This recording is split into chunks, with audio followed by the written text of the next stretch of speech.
some degree of change that is going on, but not enough to the point where it's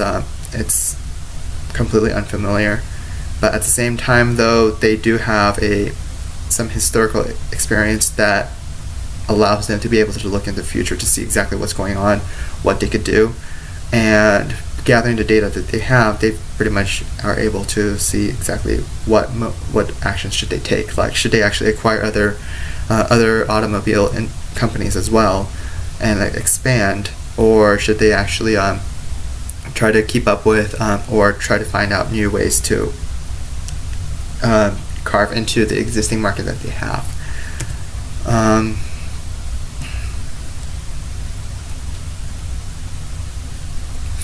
So we are going into the responsiveness, and the responsiveness, I decided to put that as closer to a level 2, and the reason why is, even though they are trying to maximize and find the most optimal way of profiting things, there's a lot of control within the company itself, and I think the reason why I'm saying that there's a lot of control is because of the fact that there's been a lot of issues that this company has been having, and I mean, some people would say that this is not control, but the reason why I'm saying is that there's control is because there's a lot of issues that the company have been having, and some of these issues have been repeating several times, and that in itself indicates the fact that there is something going on. It wouldn't have been controlled, but the problem is that if you actually look at it, is the fact that the managements have been making similar decisions over and over again, and some of them have been there for quite some time, and so there is actually a level of control there. At the same time, they are trying to lower their costs as much as possible in order to try to maximize their profits, and in some cases they try to cut corners, which in result leads to lots of situations. One of the most famous ones that's most recent would be, of course, the diesel engine, when they're trying to fiddle with the whole engine itself and the electronics to be able to try to pass it off, and that led to a lot of problems. Luckily my car wasn't one of those with issues, but that's one of the issues that they've been facing. Because of that, the environmental turbulence that they've been facing has been changing, and there needs to be adaptation in order for them to grow. They are driven to make changes pretty much based on what's going to be the most efficient, or what could be cut back in order to maximize profit. Mind you, this company is even though they're trying to maximize profit, they're not trying to raise prices as high as possible to make it into a luxury car. While some of their models are based on the higher ends, a lot of them, if you compare it to a lot of other cars, are actually a lot cheaper. In fact, when I actually first tried getting a Jetta, I was comparing it with a Mustang and a Prius, and out of those three, even though their price range were kind of similar, as time went by, actually the price has been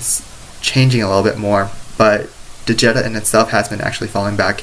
in both performance and also in price as well. So yeah, it's actually quite interesting when you actually think about it.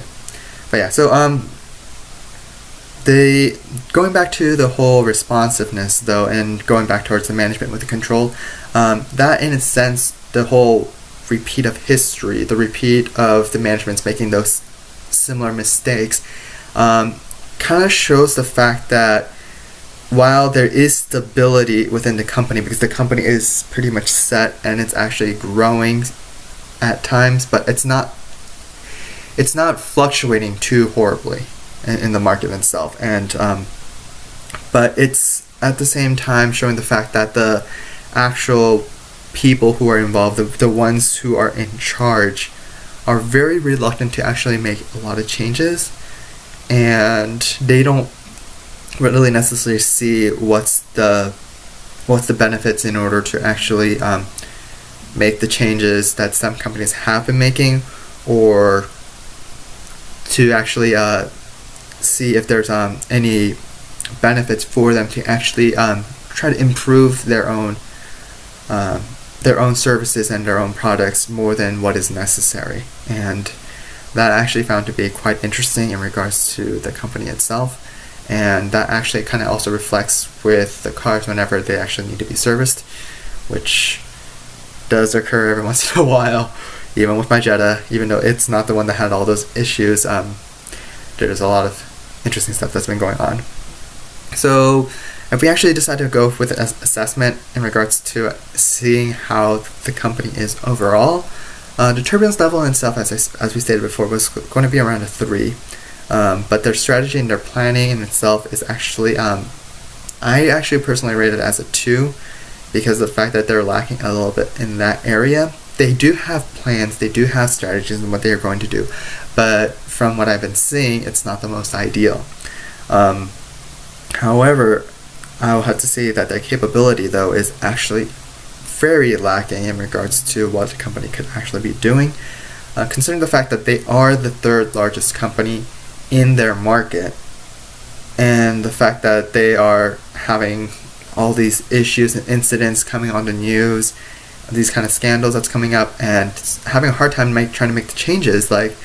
that is one thing I realize is a huge issue, and that's one thing that, from my perspective, I'm saying that they're not really working on. Sure, they're still able to cover their costs whenever those incidents have been arising, but at the same time, that's not necessarily the most efficient thing that a company could do. And so if you look at it, respectively, the turbulence is a 3, strategy a 2, capability is a 1. Ideally, of course, for their future profile, if they make the changes that I'll be suggesting in the future and what they should be striving for, it'll be 5s all across. But of course, realistically, we're looking more towards trying to bring them up towards at least the halfway point. But gotta see how things go and see exactly what their means are. And there's a lot of factors that will keep them in the situation that they are unless certain drastic changes are actually being made. So if we actually go into the growth share matrix in itself, if we look at the market growth rate, I'll have to say that it's closer on the lower end, because while the market itself has grown, the Volkswagen itself, not the entire group, but the Volkswagen brand itself, hasn't been able to actually optimize on the market completely. It's been growing, but at the same time, it hasn't been able to grow at the pace that others have been able to grow. It's in a sense just on a steady incline, which hasn't been too great for the company itself. In regards to the market share, I'll have to say that it was closer on the high end, though. The reason why is because there's still strong competition within the market, and since the company, despite the fact that they're not growing too much, they have firm foundations. I mean, they've been there for a long time. It's a brand that everyone knows, and it's also a company that actually has a solid financial backing. They're pretty much firm and steady there. And the market that they're still in is still making them a lot of profit as well. And due to that, I decided to actually conclude the fact that this company itself is pretty much a cash cow in its. And so going to strategic response system, despite the fact that there are those kind of issues, a lot of shortcomings and a lot of things that the company itself is either choosing to ignore or pretty much trying to cover up. There's certain things that we've noticed that the company might have that needs to be addressed. First off is definitely the resistance to change. This is not just within the company itself with the leaders, but also just the company overall. And then it definitely needs a stronger, more positive leadership, and also to be able to implement these changes in a timely manner and also in a constructive way is one of the things that actually I looked into, and I thought that that's needed. if we go into the resistance to change itself specifically, there's actually two areas that I actually was able to divide it in a generalized manner. First off is, I believe, is what leads to the second point. But the first point is pretty much the behavioral resistance of the executive and managers. And one of the things that these executives try to do is, of course, and almost in most businesses, is maximizing profit, and while you try to lower costs as much as possible. And in this case, sometimes they are the company itself is actually at times willing to maximize their profits and lower the costs as much as possible, to the point where it actually harms their clients, harms the community that they're actually catering to. Like an example is going back to the whole engine issue that they have. They the engine itself can help the people, but at the same time, like, if they were violating a lot of the regulations that they have and actually were harming the environment a lot more than they're supposed to, and that in itself, like, while sure they're making the money that they can, and sure the consumers are having the cars that they're driving, like, it's actually not beneficial when you're driving a car that's not following the regulations, that's not functioning or